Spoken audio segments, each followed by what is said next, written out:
Assalamualaikum warahmatullahi wabarakatuh.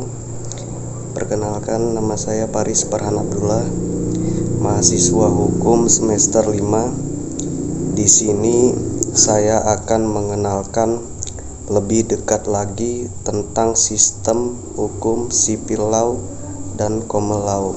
Ada beberapa sistem hukum yang berlaku dan dianut negara-negara di dunia, yaitu antara lain sistem hukum sipil law, sistem hukum common law dalam kajian comparative law, perbandingan hukum. Sistem-sistem hukum tersebut acap kali diperbandingkan, terutama dalam pembahasan suatu masalah atau isu hukum. Di video ini saya akan mencoba untuk mengenalkan lebih dekat mengenai sistem hukum sipil law dan sistem hukum common law. Harapannya adalah setelah mengenal dan memahami apa itu sistem hukum sipil law dan sistem hukum common law, maka tentu akan lebih mudah untuk melihat perbandingan antara kedua sistem hukum ini. Sistem hukum sipil law. Sejak awal abad pertengahan sampai pertengahan abad ke-12, hukum Eropa kontinental dan hukum Inggris masuk ke dalam bilangan sistem hukum yang sama, yaitu hukum Jerman. Hukum tersebut bersifat feodal, baik substansinya maupun prosedurnya. 1 abad kemudian terjadi perubahan situasi. Hukum Romawi yang merupakan hukum material dan hukum kanonik yang merupakan hukum acara telah mengubah kehidupan di Eropa kontinental. Selanjutnya, sistem yang dianut oleh negara-negara Eropa kontinental yang didasarkan atas hukum Romawi disebut sebagai sistem sipil law. Disebut demikian karena hukum Romawi pada mulanya bersumber kepada karya agung Kaisar Lustinus, Corpus Iuris Civilis. Sistem sipil law dianut oleh negara-negara Eropa kontinental sehingga kerap juga disebut sistem kontinental.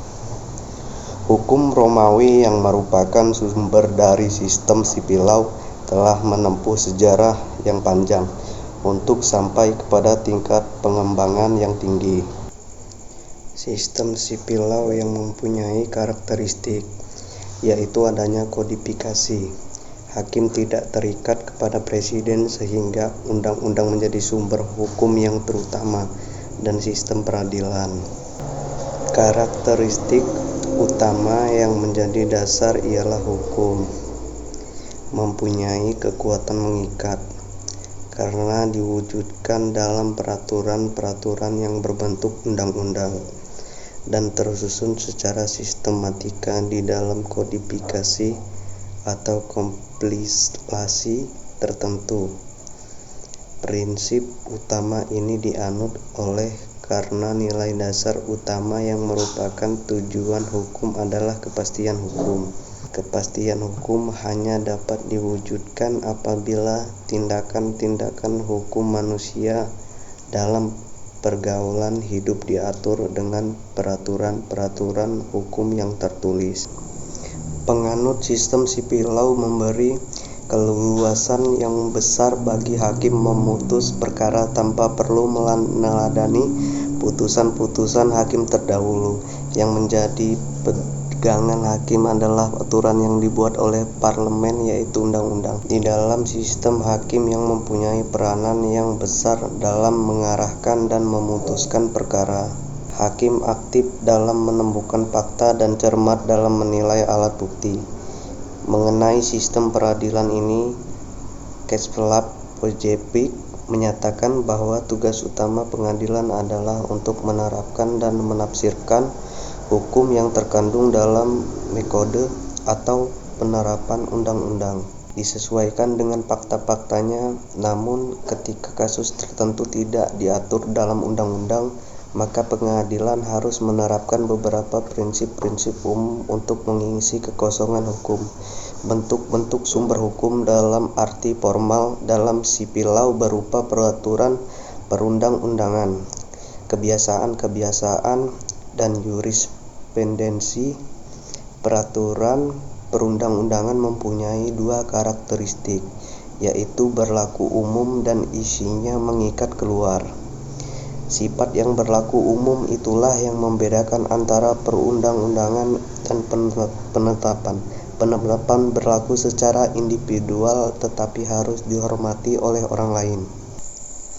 Menurut Peter de Cruz, common law tidak sama dan harus dibedakan dengan dari hukum internasional yang diaplikasikan antar negara serta hukum agama Kristen atau ekstratis. Meskipun common law tidak diambil dari hukum Romawi, dalam berbagai hal ia dinyatakan lebih dekat dengan hukumnya Romawi kuno dalam beberapa konten jurisprudensialnya dan praktik-praktik pengacaranya dibandingkan dengan sipil law modern.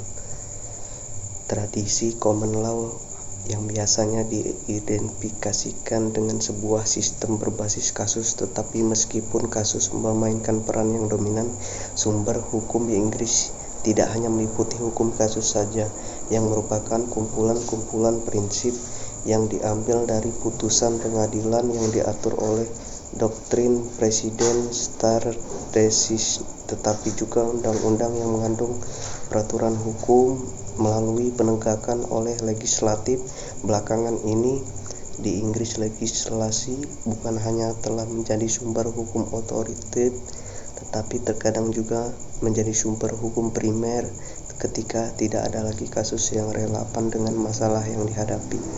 Mengenai karakter atau ciri-ciri sistem hukum common law ini, Peter de Cruz juga mengemukakan pendapatnya. Menurut Peter de Cruz, ciri-ciri common law meliputi: 1. Sebuah sistem hukum berbasis perkara yang berfungsi melalui penalaran logis. 2. Sebuah doktrin presiden yang hierarkis. 3. Sumber-sumber hukumnya meliputi undang-undang dan perkara. 4. Memiliki institusi yang khas seperti hak pengelolaan hukum kesalahan, estopel, dan agensi keagenan. 5. Gaya hukum khusus yang pragmatis dan mengandalkan penciptaan improvisasi. 6. Memiliki kategori-kategori hukum seperti kontrak dan kesalahan sebagai kumpulan hukum yang tersendiri, dan juga 2 kumpulan hukum yang utama, yaitu hukum common law dan equality, yang meskipun demikian dapat dikelola oleh pengadilan yang sama. 7. Tak ada pembedaan hukum privat atau publik secara struktural atau substantif seperti yang terdapat di dalam sistem-sistem hukum sipil law. Kesimpulannya, sistem hukum sipil law adalah sistem hukum yang lebih mengedepankan undang-undang. Prinsip utama ini dianut oleh karena nilai dasar utama yang merupakan tujuan hukum adalah kepastian hukum. Kepastian hukum hanya dapat diwujudkan apabila tindakan-tindakan hukum manusia dalam pergaulan hidup diatur dengan peraturan-peraturan hukum yang tertulis. Sistem common law merupakan sebuah sistem hukum berbasis perkara yang berfungsi melalui penalaran logis. Tradisi common law yang biasanya diidentifikasikan dengan sebuah sistem berbasis kasus, tetapi meskipun kasus memainkan peran yang dominan. Sekian materi tentang sistem sipil law dan common law yang dapat saya sampaikan. Semoga bermanfaat. Wassalamualaikum warahmatullahi wabarakatuh.